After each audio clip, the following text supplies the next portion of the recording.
तीसरे नंबर पर लाने की गारंटी भी दे चुके हैं विजय कौशिक जी। फिर भी आप लोगों को लगता है कि जनता अब मोदी की गारंटी के साथ नहीं जाने वाली है, क्यों? देखिए, 2014 से पहले इनके जुमलों को समझिए। इन्होंने जो जो कहा देश में उसका उल्टा इन्होंने किया। इन्होंने कहा था कि 2 करोड़ रोजगार हर साल देंगे, लेकिन ऑन रिकॉर्ड 2 करोड़ रोजगार हर साल छीनने का काम मोदी सरकार ने किया है। इन्होंने कहा विदेशों से काला धन वापस लेकर आएंगे, और इनके राज में विदेशों में काला धन बढ़ गया। इन्होंने कहा अच्छे दिन आएंगे, देश के इन्होंने बुरे दिन ला दिए। देश के ऊपर 70 सालों में कर्जा हुआ 40 लाख करोड़ का, जो कि मोदी सरकार में बढ़कर पहुंच गया 140 लाख करोड़ का। देश को उन्होंने कर्जदार बना दिया, बेरोजगारी की दलदल में फेंक दिया, महंगाई की दलदल में धकेल दिया। घोटालों के माध्यम से इस देश की जनता को लूटने में मोदी सरकार ने पूरी ताकत लगा दी। लेकिन वो तो गिनवा रहे हैं कि राम मंदिर भूल गए, ट्रिपल तलाक भूल गए, 370 भूल गए। हमने कहा और करके भी दिखाया। जो 70 सालों से मामले फंसे हुए थे, उन्हें भी हमने हकीकत में तब्दील किया है। मोदी जी और उनकी पार्टी के कार्यकर्ताओं ने राम मंदिर के नाम से अपनी रोटियां सेकने का काम किया है। अच्छा। जब ये लोग बेरोजगार हो जाएंगे तो मंदिर के बाहर बैठकर भंडारे का प्रसाद ग्रहण करेंगे, और कांग्रेस ही इन्हें भंडारा ग्रहण करा रहे होंगे। सर, ये आस्था का मामला है, आस्था का मामला है। राम मंदिर सिर्फ बीजेपी नहीं बनवा रही है, इस देश के करोड़ों लोग चाहते थे कि राम मंदिर बनना चाहिए। कई लोगों ने अपनी जान की कुर्बानी तक दी। अरे फिर वही बात, देश के लिए कुर्बानी देना ज्यादा महत्वपूर्ण है, राम मंदिर के लिए कुर्बानी देना ज्यादा महत्वपूर्ण है। कांग्रेस के लोगों ने देश के लिए कुर्बानी दी है। हमारे लिए भगवान श्री राम भी उतने ही महत्वपूर्ण है जितना ये देश है। और हमारा धर्म कहता है कि देश पहले है, देश सर्वोपरि है, उसके बाद मंदिर मस्जिद की बात कीजिए आप। अच्छा, ठीक है। जब बेरोजगार जनता मंदिर के बाहर बैठकर क्या भीख मांगेगी? अगर ये बेरोजगारी फैलाएंगे तो नहीं बनना चाहिए था। क्या करेगी? नहीं बनना चाहिए था। बनना चाहिए था। हम कब मना कर रहे हैं?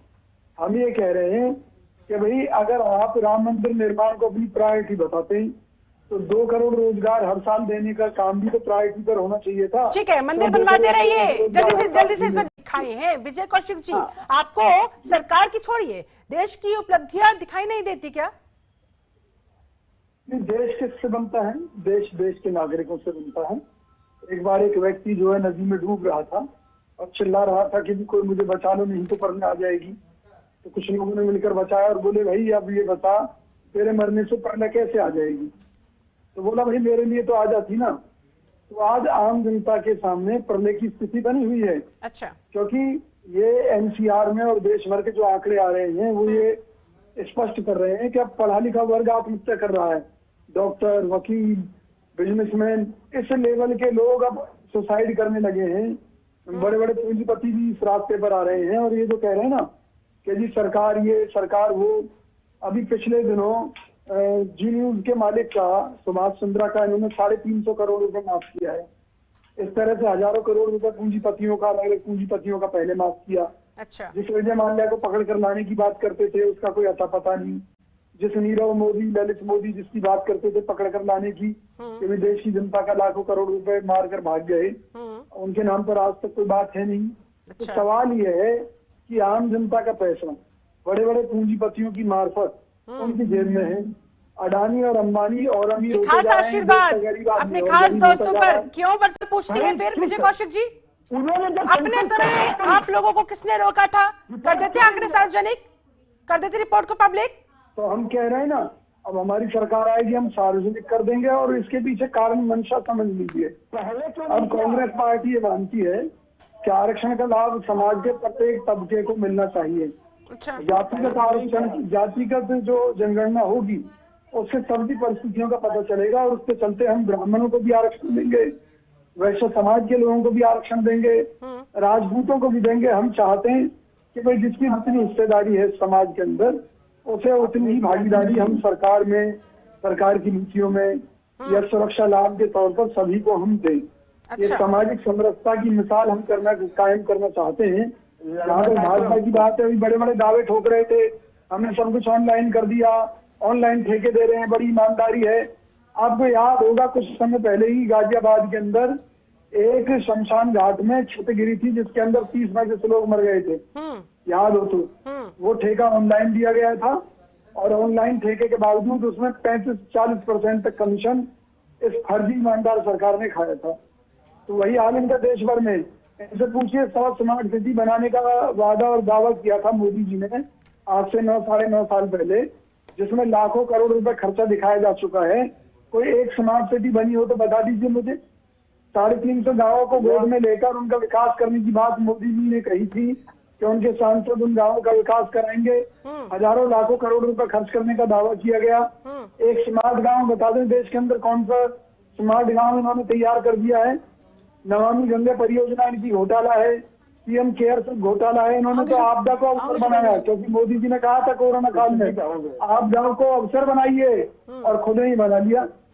मतलब ये लगा लीजिए वैक्सीन के नाम पर इस देश को ऐसा घोटाले मिले हैं, चाहे वो पीएम केयर्स के नाम पर हो, चाहे आधार पूरा वाला को एडवांस पैसा देने की बात हो, इन्होंने इस देश को बेहाल करके रख दिया। कम से कम उस वैक्सीन का इतना तो मान रखिए, वैक्सीन ना सही, उस वैक्सीन को बनाने वाले साइंटिस्ट का तो मान रखिए, जिन्होंने ना जाने लाखों लोगों की जान बचाने का काम किया।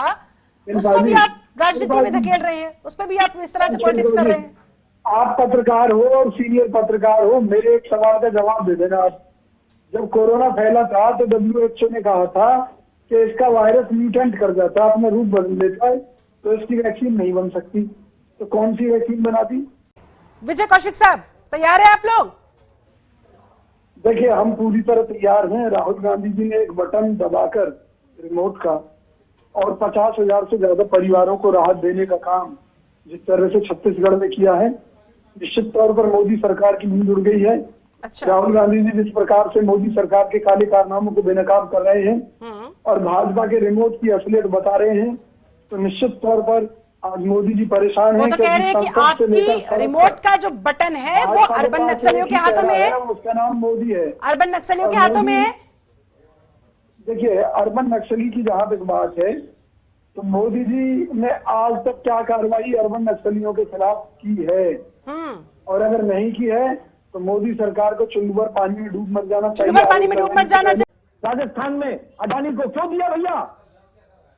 तो जवाब नहीं होगा इन सब प्रश्नों का। है जवाब? जल्दी से कौशिक जी, 10 सेकंड आपके पास, जल्दी से सर, है जवाब?